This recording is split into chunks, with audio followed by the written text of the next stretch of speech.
Welcome back to America Salutes, and in this segment we have as our guest Sue Abderholden from the good to see you, Mel. Good to see you from the National Alliance of the Mentally Ill. And first of all, Sue, why don't you tell us a little bit about your background? So my background is basically I've worked on disability rights issues my entire adult life, including for people with developmental disabilities. For a time I worked for Senator Wellstone in terms of constituent calls, and a lot of those were related to public policies related to disability issues. I worked for PACER, and then I've been with NAMI for 13 years. Very good. And NAMI has a unique mission, and given the fact that the world has not progressed when it comes to dealing with people who are facing issues related to mental illness, why don't you tell us a little bit about NAMI's mission and what it tries to accomplish? So our mission is to really improve the lives of both children and adults with mental illnesses and their families, and we kind of use 3 words to describe ourselves: education, support, and advocacy. So because of the stigma surrounding mental illnesses, people really don't talk about it. So we actually offer free education classes for families and for the general public, so they can really learn about mental illness, you know, how to help someone, how to deal with a crisis, so that the outcomes are better. We provide support in terms of family support groups, and we have support groups for people who live with a mental illness, and those are peer-led. So these are not therapy-based, they are really peer-led support groups so that people who've been there, done that can help others. And then the advocacy part is changing attitudes and laws. So we know that we have to do both, because we can pass laws and say you have to do X, Y, and Z, but if people actually don't believe that and don't believe that they should, it doesn't really help us very much. And one of the issues relating to mental health is the stigma that's related to it. You know, I was relating to you that at one of our demobilizations of troops coming back from Iraq, there were people mentioning their conditions at their point of retirement, not 7 years ago when they came back the first time. And that's got to be a very significant issue in working with people. Absolutely. You know, the U.S. Surgeon General, when he came out with his kind of landmark report in 1999, said of all the areas of discrimination in terms of mental health, you know, insurance not covering it, not being able to, you know, find someone, shortage of psychiatrists, the biggest barrier was stigma, which is something that we can do something about. People live with their symptoms an average of 10 years before seeking help. Even a young person having their first psychotic episode goes an average of 74 weeks without treatment. So, and you know, just from a health perspective or a public health perspective, we know that early identification and intervention produces the best outcomes. And yet when it comes to mental illness, we just don't talk about it and people don't seek treatment, and then we see poor outcomes, whether it's people ending up being homeless or in the criminal justice system, or I think the worst is suicide. Right, and that for the veterans we deal with, that is all too common, and people who are taught to that they're strong, they need to deal with their own problems and to not let them out. Oftentimes they come back, they can survive in a place like Iraq and come back and be overwhelmed by being back here in our community. I think we forget the impact of being involved in war has on an individual, and actually on the chemistry of the brain. I mean, people who are under a lot of stress, really severe, kind of more toxic stress for a long period of time, the chemical in the brain changes. And people kind of lose their ability to respond appropriately. So we really wish that more people would really talk about it to someone, even if it's not, you know, within the VA system. Go to someone else if you feel more comfortable, if you're worried about, you know, promotions and things like that. But treatment actually works, and so we really want to encourage people to get that. Yeah, because many people, they come from a very structured environment where they don't have to deal with many of the things that one would deal with in the civilian world, and all they have to concentrate is the mission. They come back here and there are licenses, there's insurance, there are jobs, there's apartments, there's all sorts of decisions that they have to deal with whether they're ready or not, and sometimes that's overwhelming. Absolutely, yeah. So we need to help them with strategies to deal with that. Very good. And so you can work with families to assist them in knowing how they can assist their loved one who has a condition. Do you want to tell us a little bit more about what you can do? So we have these free classes, and we actually have a helpline. We take about 4,000 calls a year. If you think about it, because we don't talk about it in our society, it's not like you go out to lunch with a coworker and you say, gee, I think my son has bipolar disorder. Do you know a good therapist? I mean, those conversations just don't happen. And so through our classes, people learn actually how to support someone. You get a lot of bad advice, frankly, from other family members or friends, especially if the person is a young adult, saying, use tough love, kick them out of your house, those kinds of things. Well, we wouldn't do that if they had cancer. And so we really have to think about it as a real healthcare condition, which it is, and how do you help a person through that? How do you deal with someone who has delusional thoughts or hallucinations? I mean, unless you've been trained, who knows how to do that? So we really help families understand that.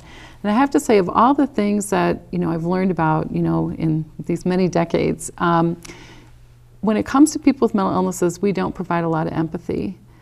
When people are hospitalized, they don't get a get well card. We call it the no hot dish illness. No one brings food to your house. And it becomes very isolating too, both for the family and the individual. So we also teach family members actually how to be empathetic in this situation, and to help their own stress, frankly, in dealing with it as well, so that they're really equipped to help that person through their recovery. And again, treatment works, but all of these other things that happen, it's not just taking a pill, it's not just going to therapy. There are a lot of other things in someone's life that has to go on in order for them to get better. And there are things that can be done that allow people who are facing mental health issues to live a much fuller life. Things such as supportive housing, where we've got a fair amount of that in our community, and we've got GRH housing and some other programs that help individuals being in a living situation that is more compatible with their being able to be successful. Absolutely. If you would have asked me 13 years ago, about the mental health system, I would have said it was broken. I would not say that today. We actually know what's worked. Supportive housing arrangements, assertive community treatment teams, mobile mental health crisis teams. Employment is a huge piece, because people need a reason to get up in the morning, and that provides a structure and interactions with other people. So we know all those things work. We just haven't fully funded them. And I think our strategy is really changing in terms of how we talk about things, again, because we've tried some things over the last decade, and we really have identified those things that work. For someone to have a future employment, as you were saying, it gives structure to somebody's life, but it also allows them to be valued in our community. Absolutely. Interestingly enough, employment is actually an evidence-based practice. So there's actually research on it showing that it works and it helps people get better. So as soon as the person wants to work, you need to let them work. Find them a job that really matches their interests and their abilities and their talents, and they will absolutely get better. What we have a problem with is that most employers are afraid to hire someone, especially someone who has a serious mental illness, and they have no idea what the accommodations could be.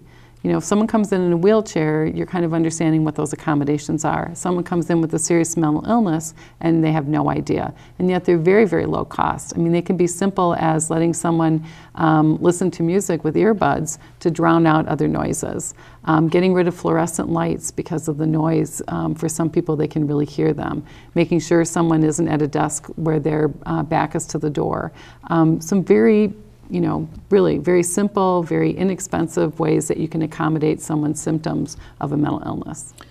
And there is a hidden cost to our society to have millions of people who are marginalized economically, who are maybe fortunate to get seasonal jobs or jobs that are more entry level, as opposed to being able to progress up the ladder the way most of us have the opportunity to. Mental illness impacts everyone. Judges, lawyers, nurses, doctors, teachers. And what we want is for people, again, to use their skills to benefit our community. So we don't want to say, well, you have a serious mental illness, so this is all you can do. We want to really make sure that we're using their talents and contributions. And I've been aware, and some of the people we've dealt with, where somebody might be doing landscaping or they're doing some work, and they might be working someplace where there has been no mental health coverage, that they can work a job, but the employer has not been willing to accept that cost, and our society hasn't figured a way to say, boy, if we had mental health coverage for you, maybe you would be employable 40 hours a week and contributing to our society. That's an excellent point, because individual policies and small group policies were really exempt from our mental health parity laws until we had the exchange, the healthcare exchange, MNsure. People often talk about, mental health parity because of Senator Wellstone being such a proponent and advocate for it, but all mental health parity said is if your plan covers mental health treatment, it has to cover it in the same way. It never actually required them to cover it. Now, under the exchanges, not only do any of the plans offered in the exchange have to cover mental health and substance use disorder treatment, but they also have to follow mental health parity. So we had, for the first time, many people who were getting coverage for their mental health treatment that never had that coverage before. And to me, that was really just a hugely important part of that. The other thing that Minnesota did that I think was also very helpful is that we expanded Medicaid. Now, at the upfront, you might say, well, why is that so important? And previous to that, you could get Medicaid, medical assistance in Minnesota, if you had a disability. But it's very hard to prove that your mental illness is a disability. And the other part of that is, since most people develop a mental illness before the age of 26, imagine that you're 22, and in order to get the very treatment that you need to get better, you need to tell the Social Security Administration that you will never work again. I think that is the least hopeful thing that you could do to a young person. I think that's just awful. But now they can qualify for Medicaid based on their income, which is not going to be much. They can get the treatment that they need and go to work. And I just think that is a huge benefit to our society. Right. Because I've had veterans that had an opportunity to apply for a permanent disability, and I had a frank conversation with them. You're 30 years old. You've got another 35 years that you might be in the workforce, mm-hmm. and this individual's probably had mental health issues, but also substance issues. And I said, if you get a check and you're not doing anything 40 hours a week, what are you going to do? And he decided that he was better off not going that route, because he knew that it's likely that he would be abusing substances and he'd be in and out of jail, and that's not a positive outcome. Absolutely not, no. And as long as we're on, we've touched the issue of the criminal justice system, and there's a high percentage of individuals who are incarcerated and who go through our criminal justice system who have mental health issues, and I would assume that you may think that part of that is that these individuals have not been afforded the mental health coverage and opportunities that might have allowed them to lead more stable lives. I think it's a couple things. One thing I want to make clear is that this is not a new problem. So we have about 25% of our prison population, and about 60% of the people who are in jail have a symptom of mental illness, and only about 17% have actually a serious mental illness. But this has been going on since the institutions were closed in the late 60s in Minnesota. So it's not a new problem, but I think finally people are noticing it and caring about it, and so now we're hearing a lot of discussion about it.